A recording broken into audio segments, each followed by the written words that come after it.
The US President Joe Biden has welcomed the arrest warrant issued against Vladimir Putin by the International Criminal Court on Friday. Russia's president is accused of war crimes, focusing on the forced deportation of Ukrainian children to Russia. It's the first time the court has ordered the arrest of a prominent serving political leader.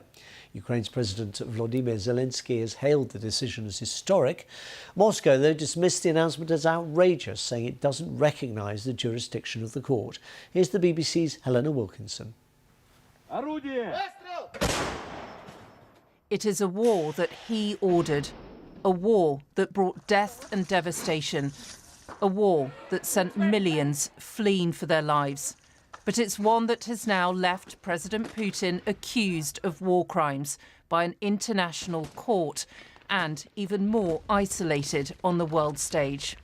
The judges have reviewed the information and evidence submitted by the prosecutor and determined that there are credible allegations against these persons for the alleged crimes.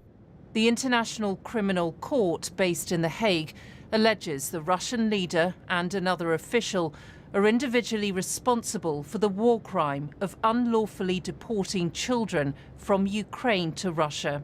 This was the reaction from President Biden to the ICC's move.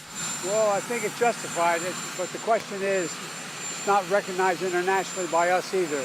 But I think it makes a very strong point. He's clearly committed war crimes.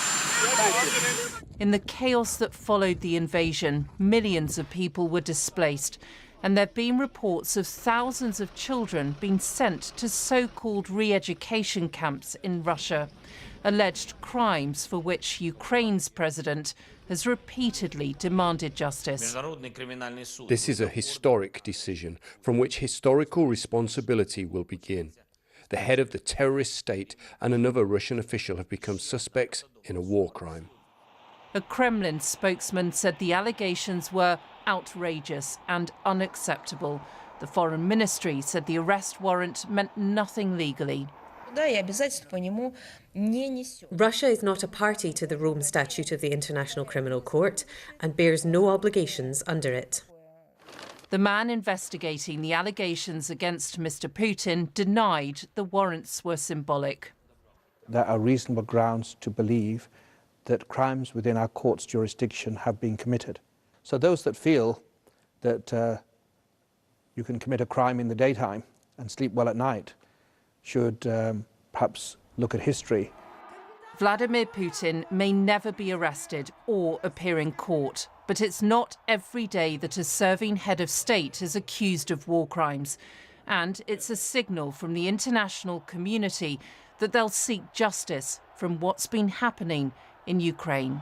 Helena Wilkinson, BBC News. I spoke earlier to our correspondent in The Hague, Anna Holligan, who gave us more details about the warrant. There are so many people talking about this being a symbolic move, but actually what stands out as being very significant is that in order to issue these arrest warrants, the ICC needs to have sufficient grounds, sufficient evidence to be able to actually point the finger at President Putin. So that's why this is so important. And a lot of people are wondering why focus on this specific crime. Those who've been watching the atrocities, the alleged atrocities being committed in Russia, in Ukraine since the start of the Russian invasion, will be familiar with attacks on hospitals, power grids, and yet this is very specific, focusing on the alleged forcible transfer of children, Ukrainian children, across the border into Russia.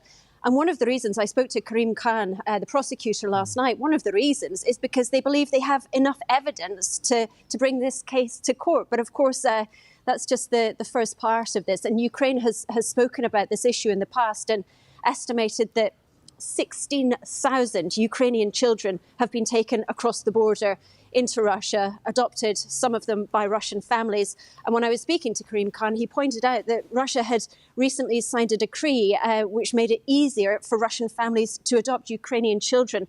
And Karim Khan has been to Ukraine 4 times since February 2022. And the last time he visited a children's home close to the front line, he was surrounded by empty cots. He said then, and he said again to me yesterday, children cannot be treated as the spoils of war.